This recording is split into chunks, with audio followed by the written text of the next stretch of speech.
Hello दोस्तों, नमस्कार। SM किसी चैनल में मैं आप सभी लोगों का दिल से बहुत बहुत स्वागत करता हूं। अगर आपने पहली बार विजिट किया है जरूर चैनल को सब्सक्राइब कर लेना, साथ में बेल आइकन को हिट करके ऑल जरूर सेलेक्ट कर लेना। उसी के साथ साथ फ्री स्टॉक मार्केट क्लासेस इस चैनल को भी चाहो तो फॉलो कर सकते हो, सब्सक्राइब कर सकते हो। यहाँ पर भी बेल आइकन को हिट करके ऑल जरूर सेलेक्ट करके रख लेना। इस चैनल का लिंक आपको ऊपर आई बटन पे या फिर नीचे डिस्क्रिप्शन में मिल जाएगा। उसी के साथ साथ आज के दिन के जितने भी पावरफुल वीडियोज है सभी के लिंक नीचे डिस्क्रिप्शन में दिए हैं। आप चाहो तो हर एक वीडियो को अच्छी तरीके से स्टडी कर सकते हो। तो चले दोस्तों, फिलहाल इस वीडियो को स्टार्ट कर लेते हैं। सो दोस्तों, अभी हम लोग आ चुके हैं बिल्कुल हमारे नॉर्मल स्क्रीन के ऊपर। एंड दोस्तों, यहाँ पे हम लोग बात करने वाले हैं बहुत सारे मल्टीपल स्टॉक से रिलेटेड। बहुत सारी बड़ी खबरें हम लोग को यहाँ पे आते हुए देखने को यहाँ पे मिल चुकी है। तो चलिए शुरुआत करेंगे दोस्तों इंश्योरेंस सेक्टर से रिलेटेड। इंश्योरेंस सेक्टर बहुत ही ज़्यादा हॉट टॉपिक यहाँ पे बन चुका है। पिछले 1-1.5 साल में इतना कुछ खास परफॉर्मेंस देखने को नहीं मिला है, बट उसके बाद यहाँ पे बहुत सारे सरकार की ओर से डिसीजंस देखने को यहाँ पे मिल रहे हैं। मतलब सरकार कोशिश कर रही है, IRDAI जो कि इंश्योरेंस की हेड बॉडी है, तो उनके भी अलग अलग लेवल पे हायर स्तर के ऊपर हम लोग को मीटिंग्स देखने को यहाँ पे मिल रही है, क्योंकि इंश्योरेंस सेक्टर में बड़े बड़े बदलाव लाने की यहाँ पे बातचीत यहाँ पे चल रही है। फिलहाल जितनी भी खबरें मैं आप लोगों के सामने रख रहा हूँ वो रिपोर्ट के जरिए, क्योंकि आपको पता है फाइनल खबर आने के लिए कोई भी चेंजेस अगर होते हैं लॉ में तो उसके लिए टाइम लगता है। तो जो भी खबर मैं अभी आप लोगों को बता रहा हूँ वो प्लानिंग स्तर के ऊपर है। फाइनल जैसे आ जाएगा मैं आपको यहाँ पे ऑफिशियली बता दूंगा। तो फिलहाल की अभी की खबर क्या है दोस्तों, बहुत बड़ी खबर सामने आ रही कि गवर्नमेंट प्रपोजेस मतलब प्लान कर रहा है insurance of a one licence for all kind of insurance. अभी आप बोलोगे कि सर इसका एग्जैक्टली अर्थ क्या है, तो चलिए मैं आपको आसान भाषा में यहाँ पे बताने की कोशिश करता हूँ। तो दोस्तों, अभी हम लोग आ चुके हैं यहाँ पे आर्टिकल के ऊपर, जहाँ पे आप चेक कर सकते हैं कि फाइनेंस मिनिस्ट्री यहाँ पे मतलब प्रस्ताव यहाँ पे सामने रख रही है। सबसे पहले अमेंडमेंट लाना पड़ेगा इंश्योरेंस का जो लॉ है, कानून है, उसको वो बदलेंगे करके एंड बदल कर यहाँ पे क्या प्लान लाने की कोशिश कर रहे हैं। तो आप देख सकते हैं कि यहाँ पे कंपोजिट लाइसेंस ग्रांट करने की बातें यहाँ पे कर रहे हैं इंश्योरेंस कंपनीज को। अभी आप बोलोगे कंपोजिट लाइसेंस मतलब एग्जैक्टली क्या है, तो दोस्तों कंपोजिट लाइसेंस अगर इंश्योरेंस कंपनी को यहाँ पे मिल गया तो जितने भी फाइनेंशियल अलग अलग डिफरेंट प्रोडक्ट्स है ना, वो यहाँ पे अभी इंश्योरेंस कंपनी यहाँ पे बेच सकती है। मतलब देखिए, इंश्योरेंस कोई भी कंपनी है ना, तो मैं आपको बताना चाहूँगा कि उनको क्या अलाउड होता है। क्या म्यूचुअल फंड बेच सकते हैं वो इंश्योरेंस कंपनीज? नहीं बेच सकते। मतलब अगर LIC की अगर हम लोग बात करें, क्या LIC आपके मतलब LIC के एजेंट्स आके आपके पास ये बोल सकते कि ये म्यूचुअल फंड खरीदो या फिर वो म्यूचुअल फंड खरीदो करके? नहीं, वो अपना लाइफ इंश्योरेंस से रिलेटेड LIC की बात करते चले जाते हैं। सो ये चीज़ अभी हम लोग को होते हुए देखने को मिल सकती है। ये हो गया पॉइंट नंबर 1। देन दोस्तों पॉइंट नंबर 2, एक बहुत ही बड़ा प्रस्ताव यहाँ पे DFS ने सामने रखा है, मतलब डिपार्टमेंट ऑफ फाइनेंशियल सर्विसेज। इन्होंने ये देखिए सजेस्ट किया है, क्या सजेस्ट किया है कि अलाउ कीजिए इंश्योरेंस कंपनी को to operate in a multiple lines of a business like general, life and health without having to seek separate licence from the regulator for each business. मतलब समझ रहे हो दोस्तों, इसका मैं आपको बताना चाहूँगा। ये जो फॉर एग्जांपल LIC का ही एग्जांपल ले लेते हैं, राइट। LIC क्या करता है? लाइफ इंश्योरेंस का बिजनेस करता है। तो दोस्तों अगर आप यहाँ पे लाइफ इंश्योरेंस का बिजनेस करते हो ना, आप यहाँ पे हेल्थ इंश्योरेंस का बिजनेस नहीं कर सकते। अगर आप लाइफ इंश्योरेंस का बिजनेस करते हो, आप जनरल इंश्योरेंस का बिजनेस नहीं कर सकते। मतलब एक ही छत के अंदर नहीं कर सकते, आपको अलग अलग सेपरेटली यहाँ पे लाइसेंस लेना पड़ेगा। तो यहाँ पे DFS की बात करें, डिपार्टमेंट ऑफ फाइनेंशियल सर्विसेज, वो यही सजेस्ट कर रहा है IRDAI को कि यहाँ पे जो सेपरेट लाइसेंस का जो प्रस्ताव है उसको हटाया जाए एंड यहाँ पे सबके लिए ओपन कर दो।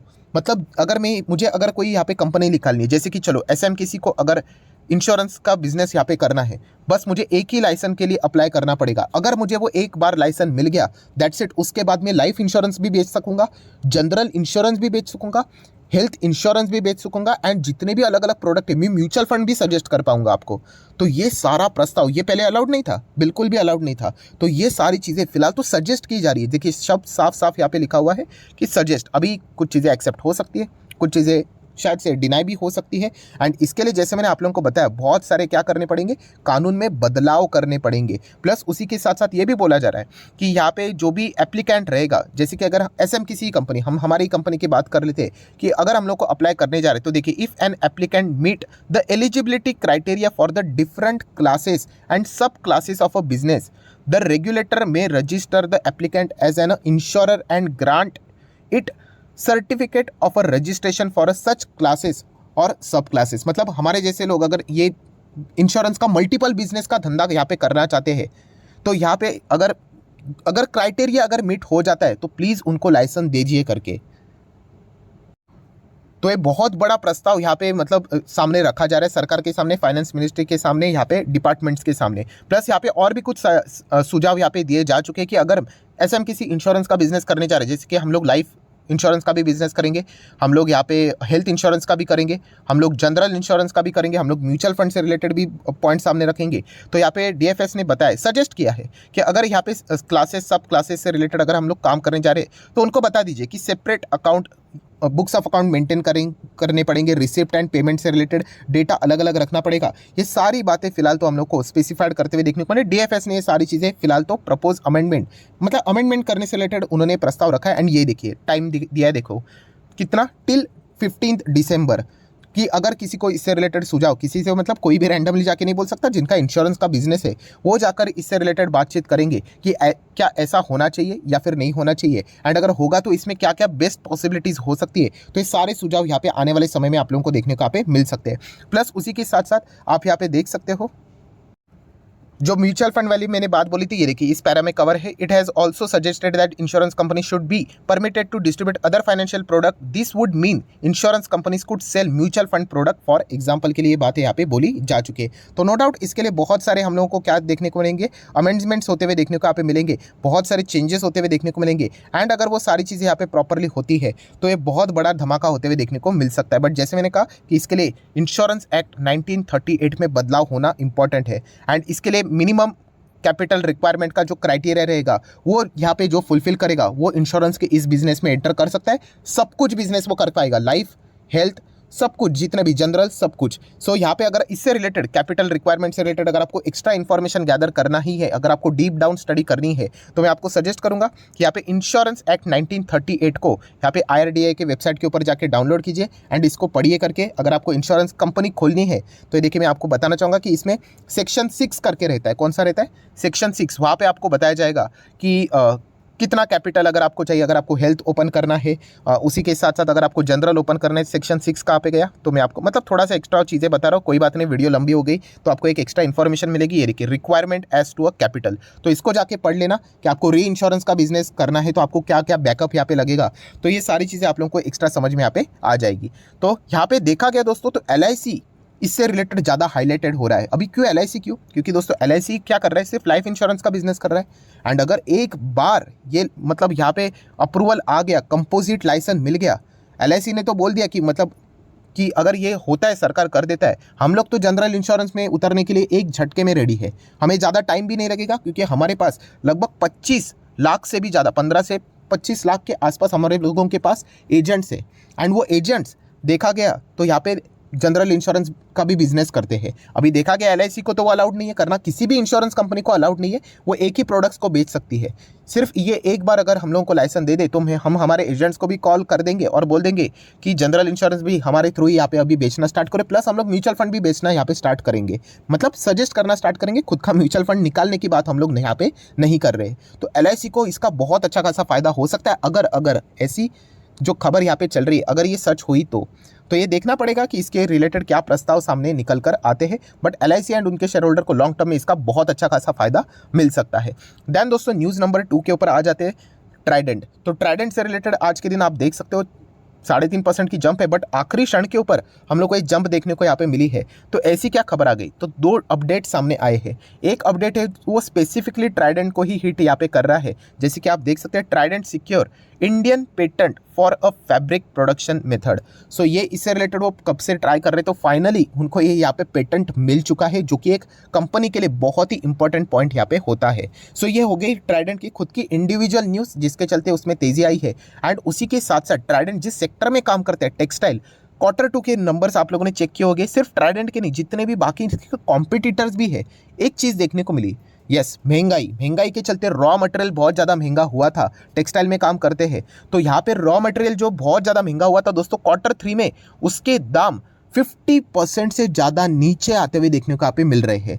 सो ये बहुत ही शानदार बात है, जिसके चलते हम लोग कह सकते हैं आने वाले समय में इनके मार्जिन्स क्या हो सकते हैं, सुधर सकते हैं। तो इसीलिए ट्राइडेंट बाकी के टेक्सटाइल वाली जैसी कंपनीज है, इनको हम लोग यहाँ पे कह सकते हैं, या फिर यान वाली जो कंपनीज है उनको तो डायरेक्ट फायदा होगा, उनकी तो ज़्यादा बिक वाली होगी, क्योंकि उनका माल बिक नहीं रहा था, क्योंकि बहुत ही ज़्यादा प्राइजेस हायर लेवल पे जाते हुए देखने को मिलते थे। एक्सपोर्ट करने जा रहे थे तो एक्सपोर्ट नहीं हो पा रहा था, क्योंकि बहुत ज़्यादा कॉस्टली था, पूरा माल उनका गोडाउन में ही पड़ा था। डोमेस्टिक मार्केट में भी ज़्यादा लोग खरीद नहीं रहे थे, क्योंकि बहुत ही कॉस्टली हुआ था रॉ मटेरियल। तो चलिए, रॉ मटेरियल भी अभी सस्ता यहाँ पे होने वाला है, ऑलरेडी यहाँ पे हो चुका है। तो इसके चलते ट्राइडेंट जैसी कंपनी, टेक्सटाइल जैसी कंपनी जिनके लिए वो रॉ मटेरियल है, तो उनको यहाँ पे क्या होने वाला है, इसका अच्छा खासा फायदा यहाँ पे होने वाला है। आने वाले नंबर्स में मार्जिन्स इंप्रूव होते हुए देखने को मिल सकते हैं, ये अनुमान यहाँ पे लगाया जा रहा है। एंड दोस्तों, आखिरी अगर हम लोग न्यूज़ की बात करें तो वो है रेलवे स्टॉक से रिलेटेड, चाहे फिर आप IRFC की बात करो, RVNL की बात करो, इरकॉन इंटरनेशनल की बात करें, ये सभी जितने के जितने जो स्टॉक्स है दोस्तों, आप सभी लोगों को पता है रेलवे स्टॉक में दो ही खबर यहाँ पे चल रही है। एक है बजट 17% से बढ़ते हुए देखने को यहाँ पे मिलने वाला है, एंड सेकंड न्यूज़ ऑलरेडी ये सारी खबरें मैं कवर कर चुका हूँ। 39 लाख करोड़ आने वाले 30 साल में ये यहाँ पे सरकार क्या करने वाली है, रेलवे सेक्टर को यहाँ पे उन कंपनीज को देने वाली है, रेलवेज को और बेटर बनाने के लिए। तो दोस्तों यहाँ पे बताया जा रहा है, अभी भी वही खबर हम लोग को देखने को मिल रही है कि इसका first phase and first instalment इसी बजट सेशन में ही हम लोगों को आने वाला जो बजट रहेगा उसी में ही, उसी के आसपास आप लोगों को रेलवे को उनका फर्स्ट इंस्टॉलमेंट भी देखने को यहाँ पे मिल सकता है। मतलब आप कह सकते हैं कि रेलवे कंपनीज ये जो भागते हुए देखने को मिल रही है, इनके अकाउंट में वो पैसा आते हुए देखने को मिलेगा, एंड उसके बाद काम भी स्टार्ट होते हुए देखने को यहाँ पे मिलेगा। इसीलिए ये जितने भी इंफ्रास्ट्रक्चर वाली कंपनीज है रेलवेज की, अच्छा खासा भागते, ऑलरेडी भाग चुकी है, बट इसी उम्मीद के चलते भागते हुए देखने को यहाँ पे मिल रही है। एंड फाइनेंस करने के लिए तो IRFC है ही, आप सभी लोगों को यहाँ पे पता है। वैसे मैंने इसी से रिलेटेड डिटेल वीडियो भी बनाया था कि स्टॉक मार्केट क्लासेस के ऊपर, अगर आपने इसको नहीं देखा है जरूर देख लेना। 60,000 से ज़्यादा लोगों ने इस वीडियो को देखा है कि RVNL IRFC क्या आपको फायदा देगा या फिर नुकसान देगा। इस वीडियो का लिंक मैं ऊपर आई बटन पे दे रहा हूँ, गलती से भी इस वीडियो को मिस मत करना। जिन्होंने भी देखा है उनको एक नई नई चीज़ें सीखने को यहाँ पे मिली है। तो इसीलिए दोस्तों ये जो जितने भी रेलवे स्टॉक्स है वो हम लोग को रडार के ऊपर देखने को मिले, इनको बहुत अच्छा खासा फायदा यहाँ पे होने वाला है। एंड अगर हम लोग आखिरी की बात करें IRCTC, तो जैसे मैंने आप लोगों को बताया, इसको भविष्य में फायदा होगा जब इनका इंफ्रास्ट्रक्चर रेडीमेड हो जाएगा एंड उसके बाद रेलवे की सर्विसेज दौड़ना शुरू हो जाएगी उस प्लेटफॉर्म के ऊपर, तो ये भी भागना हम लोग को स्टार्ट होते हुए देखने को मिल जाएगा। बट इमीडिएटली फायदा नहीं होगा, बहुत लंबी अवधि की मैं बात कर रहा हूँ, तब इनको यहाँ पे अच्छा खासा फायदा होगा। सो ये सारी जबरदस्त खबरें फिलहाल आज के दिन देखने को मिली है, तो उसको डिटेल में मैंने कवर किया। वीडियो अच्छा लगे तो चाहो तो लाइक एंड शेयर कर सकते हो। एंड डीमैट अकाउंट अगर आपने अभी तक ओपन नहीं किया तो लिंक नीचे डिस्क्रिप्शन में 25 वीडियो की लिस्ट आपको बिल्कुल फ्री ऑफ कॉस्ट मिल जाएगी। आपका नाम, कौन सा अकाउंट अपने लिंक के थ्रू ओपन किया, प्रॉपर्ली कमेंट सेक्शन में बता देना, तो हफ्ते भर के अंदर अंदर सारे लेक्चर्स आप लोगों को फ्री ऑफ कॉस्ट प्रोवाइड कर दिए जाएंगे। So that's it, thank you very much दोस्तों, we will be meeting our next video. तब तक के लिए बाय बाय।